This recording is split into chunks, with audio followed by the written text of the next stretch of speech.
بسم الله الرحمن الرحيم. اللهم صل على سيدنا محمد وعلى آل سيدنا محمد وبارك وسلم عليه.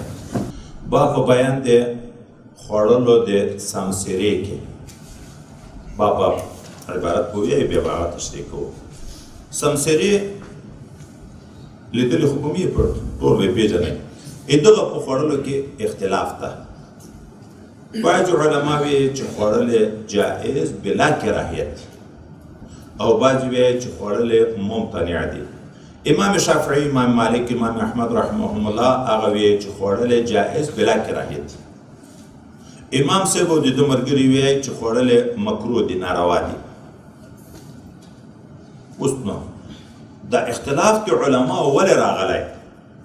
حدیث ته راشو.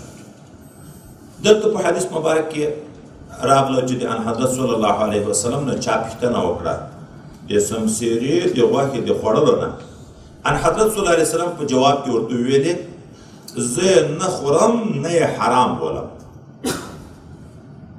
نه یې خورم خپله یې نه خورم خو حرام هم نه بولم. اوس هغه علما چې قول په اباحت کوي چې د سمسرې خوړل جائز بلا کراهیت دي، هغه وایي چې خو د نبي کریم صلی الله علیه وسلم چې حرام نه بولم. ابن عباس رضی الله عنه د نبی علیه السلام په دسترخوان د ده په کور کې سمسره خوړل شوې ده، وروسته بیا را روان د خالد ابن ولید رضی الله عنه خوړلې ده. نو لهذا جائز بلا کراهیت. او خپله چې نه خوړه زړه یې نه ورته کېده، تقاضرا نفرت یې تر کېده، ځکه د مکې معظمې کې دا وجود ډېر نه لري، خلک ورسره ناشنا دي. اما بل طرف ته امام صاحب رحمت الله علیه چې قول کوي په حرمتو په نه جواز باندې، هغه بیا بل حدیث مبارک ته ګوري.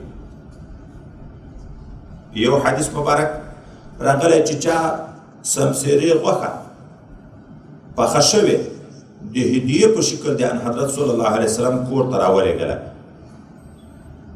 حضرت نبی علیه السلام ته چې راوړه ده منع وکړه. باندې سائل ودرېدو. حضرت ام المؤمنین عایشه صدیقې رضی الله عنها اراده وکړه چې دا غوښه ورکړي هغه سائل ته. دې چې ورکوله نبی علیه السلام ورته وویلې بل مسلمان ته څنګه هغه شی ورکوي چې تا ته ناروا ده خو بل ته هم ناروا ده، چې خپله یې نه خوري د نارواتوب د وجې نه بیا بل ته څنګه ورکوي؟ دغه حدیث مبارک نه بیا منع راغله. اوس که تاریخ معلوم شي نو مقدم منسوخ مؤخر ناسخ بلل کیږي. دا چې اول حرمت و که اول حل و، که تاریخ معلوم شي خو مشکل حل ده، خو چې تاریخ نه یې معلوم بیا علما د حدیثو موږ تاسو فقها یو قانون ذکر کوي چې د حل و د حرمت تعارض چې راغی ترجیح حرمت ته ورکول کیږي. ولې په دې کې احتیاط ده چې ټول عمر سمسره ونه خورې، روا دې وي وی نه خورې، خدای پاک پوښتنه درنه کړي. خو که ناروا ورته وخوړه بیا الله تعالی پوښتنه درنه کړي که یې نه کوي. موږ داسې منطق کوي چې نتیجه تابع د خاص ارزښت ده. اوس نو د دې په خاطر چې د حل د حرمت در علم کې راغله، احناف وایي چې احتیاط دا ده چې قول په حرمت باندې ذاتي وکړي. ولې تاریخ معلوم نه ده او هغه اول وخت کې چې دغه چې نبی علیه السلام یې زه نه خورم نه فتوا د حرمت ورکوم، احناف وایي دا په هغه وخت کې چې حکم نه و نازل، اصل په اشیاو کې اباحت ده. تر ډېره وخته پورې شراب چې کله کېده نبی علیه السلام منې کول، خو چې حکم راغی منې کړه. نو معلومیږي چې په ابتدا کې خوړل شوې ده دا نه ده منع کړې، خو وروسته حکم د منع راغلی نو خپله یې منع کړې چې بل چاته یې ورکوله هغه یې منع کړه.